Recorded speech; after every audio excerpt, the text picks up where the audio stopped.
Your chambers are ready, your ladyship. Guards! Intruder! Quiet. Time to sleep. We need to talk in private. We have matters to discuss, von Valancius.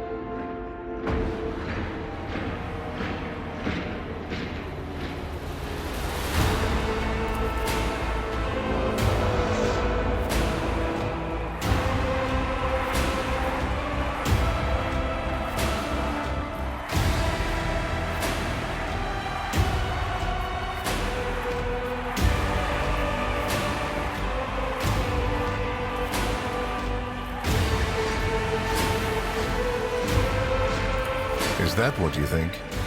I am fully aware of what I am doing. I am outlining our relationship. Need I remind you that the unsleeping eye of the Imperium is watching you even in your bedchamber? And not just the eye, but the Imperium's sensitive hands as well. In this case, my assistants and I. Master Van Kellox has spent enough time with you. He will vouch for your words. What stands out from your recent accomplishments is the suppression of a rebellion on Janus, the battle against the archenemy's minions on Kiava Gamma, and, of course, the unusual interest the Drakari have shown in you. Then that is what we will discuss. Does it? We're in your chambers, not a confessional cell. You're in perfectly good health, and none of the varied and fascinating instruments and procedures that expedite Candor are being applied to you. I assure you, you would immediately know if our discussion turned into an interrogation. What drove you to give a planet into the charge of a heretic and a servant of the archenemy?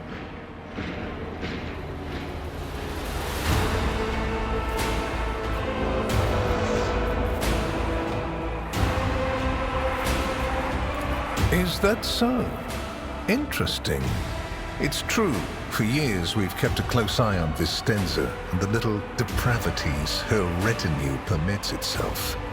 And we're ready to put an end to them the moment they cross the line and become a true danger. Now this is your responsibility as well. Be vigilant. Are you surprised?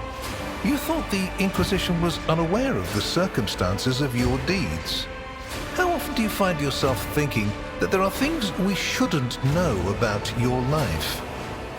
It is my job to know everything, and I do it very well. Keep that in mind. I cannot satisfy your curiosity without disclosing information of the utmost secrecy. I will say only this. We had the situation under control. There is a tangled knot of perilous events in progress in the Coronis expanse. Plucking even one thread must be performed with great precision and caution without any room for error. Because you do not want to know the price of such an error, or what forms it might take. Places touched by chaos must be purged with fire and condemned to oblivion. Kiava Gamma should have been bombed to dust and pronounced a forbidden world. However, you decided otherwise and restored the colony's operation. And you didn't even go to the trouble of hiding the traces of the neglect committed by your dynasty.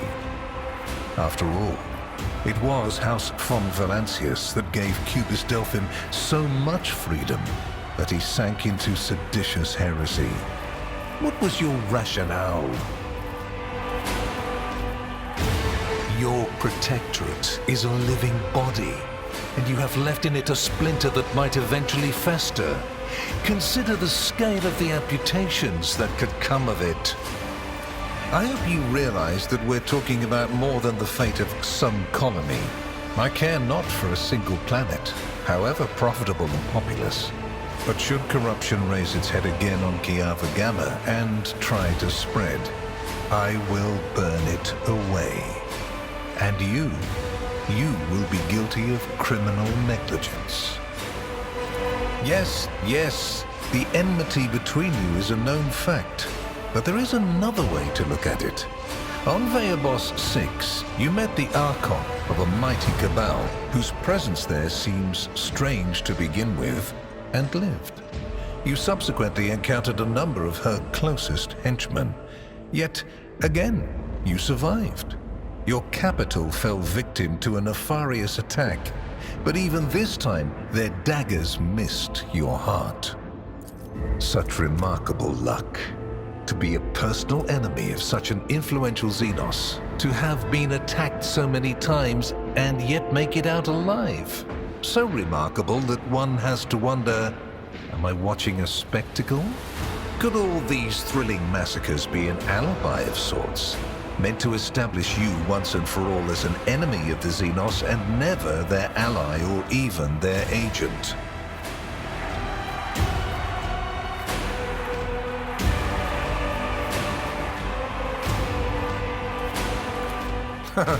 So you already think you're cut from the same cloth as St. Drusus, do you?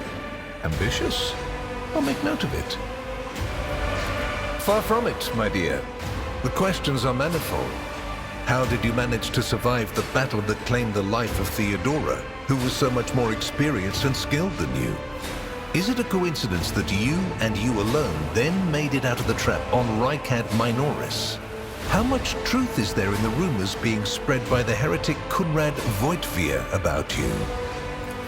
Are you aware of a suspicious cult that has emerged on footfall? A direct link has been established between this development and the start of shipments of grain from your planet. Our investigation has found that the due processing cycle of prayers and liturgies for these shipments was incomplete. Doubtless, this is the work of specific individuals who are negligent in their performance of the sacred rituals, or even engaging in deliberate sabotage. And yet, the blame for this oversight lies with your dynasty. Wouldn't you agree? The very existence of these questions would have made many of my colleagues doubt the quality of your character, but it won't in this case.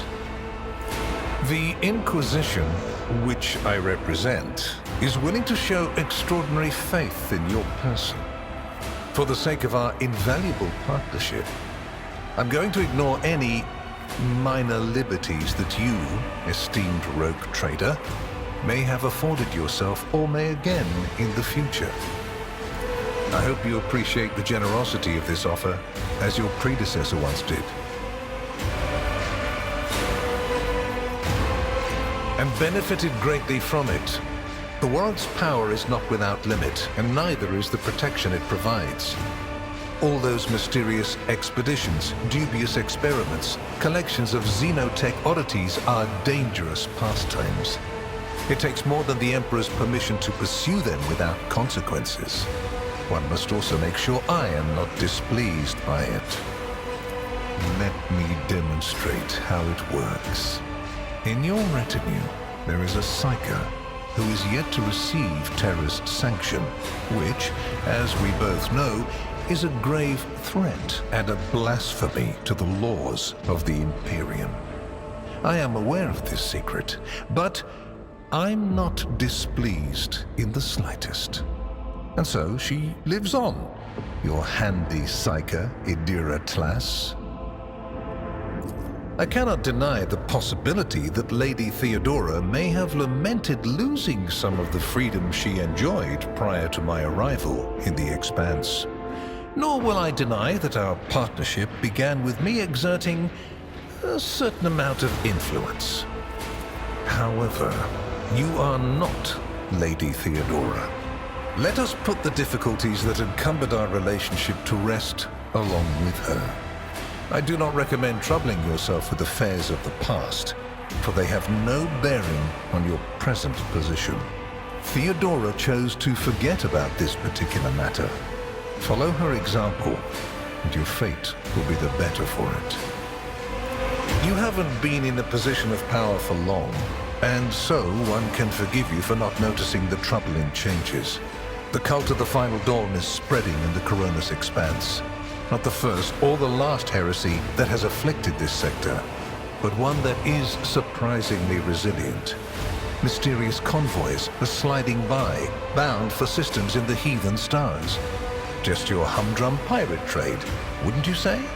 Then why are the pirates themselves clueless?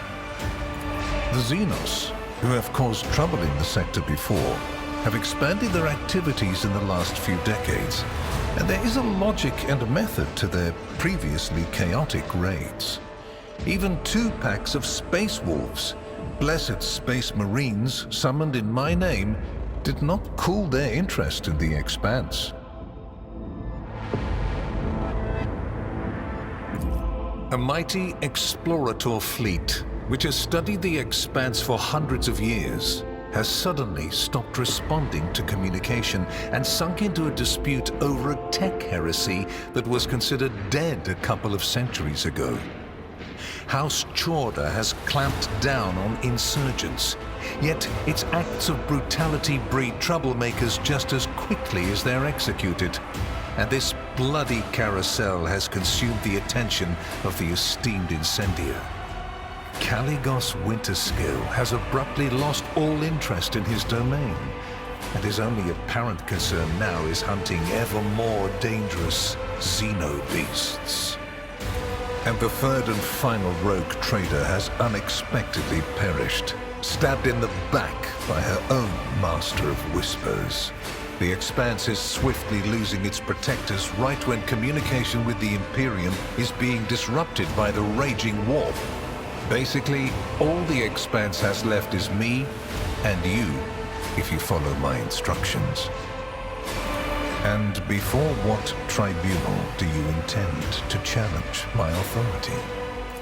If, for the security of these territories, I find it necessary to execute any individual and replace them with a puppet counterpart, turn their realm to ash, and put their servants to death, I have the right to do so.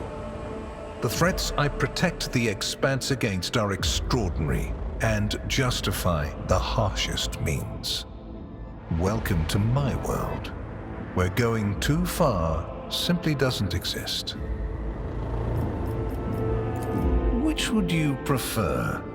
And you, Heinrichs, do you wish to continue working at the Honorable Rogue Trader's side? I will comply with any order, Lord Inquisitor.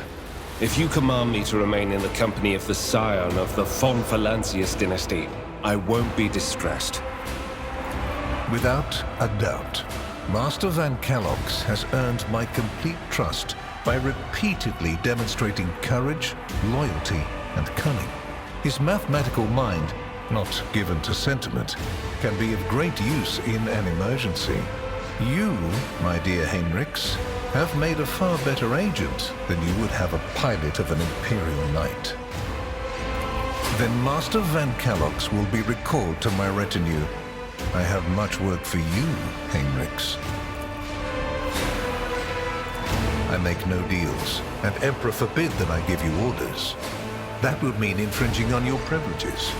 I'm merely offering well-meaning recommendations and expecting that when the Expanse finds itself in danger, you will break away from your own affairs to heed them.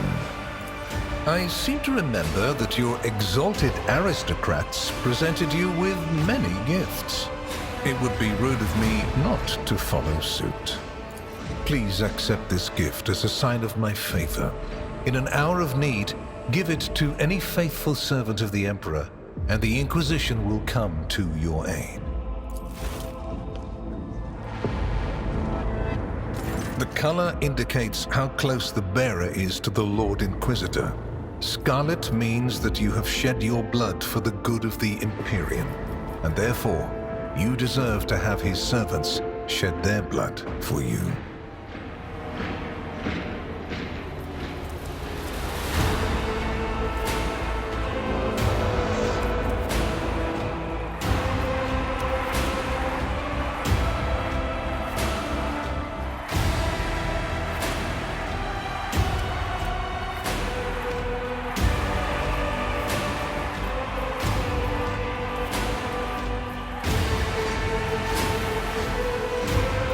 I did not come here to haggle. Worry not. You won't come out of this empty-handed if you act appropriately. Here is where we part. My shuttle is waiting. It is time for me to return to my watch, for you to sleep, and for your servant to wake up. Until next we meet. Farewell.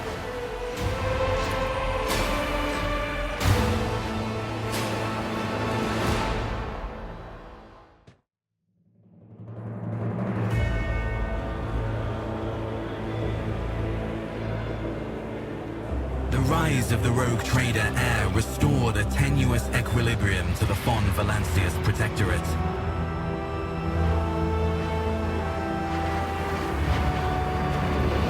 For a time, threats subsided, activity returned to trade routes, and reclaimed worlds began to heal.